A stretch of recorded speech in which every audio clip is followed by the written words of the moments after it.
O Grupo Provincial do Partido Popular anunciou esta mañá o interese que teñen o PSOE e o BNG en cambiar a data do pleno ordinario de abril para despois das eleccións xerais, unha decisión que, segundo os populares, busca silenciar aos traballadores de Ence.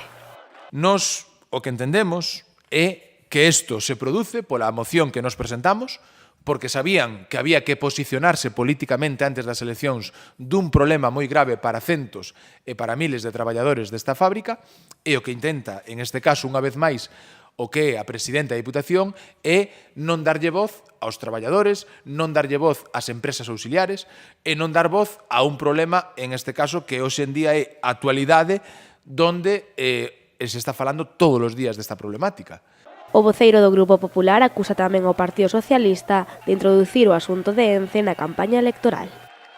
O que é sorprendente é que este debate que non introduce na campaña electoral é o propio Partido Socialista. Logo, non ten justificación que eles mesmos o metan no debate electoral das eleccións xerais con esa declaración de que van a revisar que non existe informe da Avogacía do Estado, ahora aparece un informe, logo foron eles que nos meteron na campaña electoral. Nós non tiñamos ningún tipo de interés, ningún. Eles foron que nos meteron na campaña electoral, pois agora, unha vez que eles se meteron, pois eles son os que teñen que sacar de aí. A agrupación provincial adiantou que presentarán un escrito para exixir que se respete a orde do día e que se manteña a data de celebración do pleno ordinario, ou, como moito, que se adiante un día.